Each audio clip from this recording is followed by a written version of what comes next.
Aaron and Melissa here for TrueStreamMedia.com. Hey guys.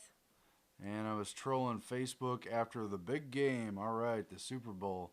And You didn't watch the big game. No, I don't know We don't even really have anything TV. about these teams. I didn't know the names of any of the players or who won, but I found out from Reddit because at the time of this video, the top story on Reddit was how a guy runs on camera during the Super Bowl in the post game. That's pretty interesting. So let's see what happened there. Basically, he totally hijacked the mic during the MVP speech. Malcolm Smith, the linebacker who surprisingly won MVP as the Seattle Seahawks took over the Broncos. How do you even know all that stuff? I read it. Oh, okay. Yeah. So watch what happens here. About being MVP. Investigate 9/11. 9/11 was perpetrated by people within our own government. Wow. That was quick, and he got it all out.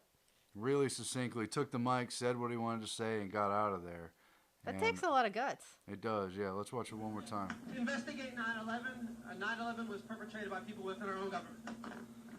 So really just culture jamming the biggest game of the year that everybody, billions of people watch across the globe. Everyone practically in America tuned in, maybe less than they used to, getting out a key message about 9/11 truth just when you thought 9/11 truth was dead and not a lot of confrontations had gone on. I think that's awesome. I think that is bravo. Yes. Well done, old chap. Well done, old chap. And other memes that reinforced that was really cool. So it hasn't really hit the press yet, but it was on a few sports blogs. Here's Deadspin. 9/11 Truther invades Malcolm Smith's Super Bowl postgame conference. And on NBC Sports Pro Football Talk, 9/11 Truther disrupts Smith's press conference. And they're quick to point out that not only did this happen, but Pete Carroll probably wanted to hear him out. And no, it wasn't Pete Carroll.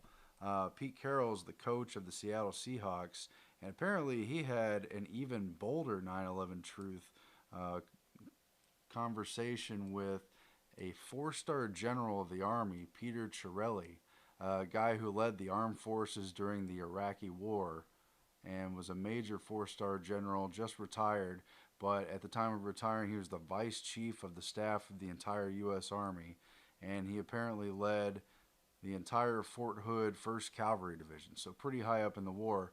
Now the coach of the Seattle Seahawks who won the Super Bowl tonight, they're saying, is he a 9/11 truther? Well, yes he is, because he was seeking the truth about 9/11. Apparently, Chiarelli is from the Seattle area, likes the Seahawks, and wanted to meet with the coach of his favorite team.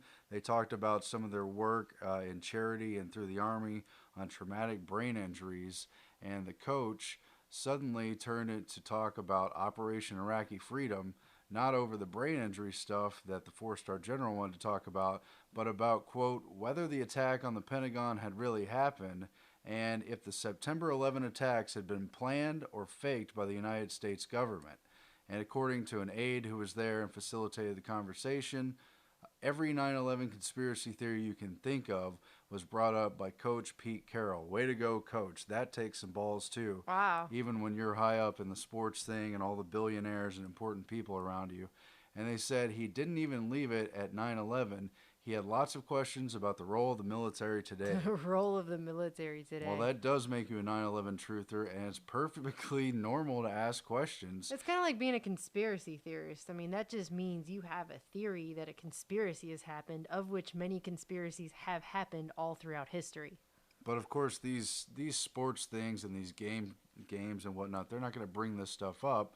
But now, thanks to this great culture jamming here, they'll probably be mentioning it at least many times this week after the big game. Oh, we'll probably hear it on all the mainstream media about how crazy this guy was and where his tinfoil hat was. And was it an inside job? Come on, get a clue, folks. Are you really that naive? I mean, for real. Honestly that naive? Investigate 9/11. 9/11 was perpetrated by people within our own government. Man, good job. That other Well guy just done. couldn't even make it up there in time. That's awesome. All right, we'll talk to you later.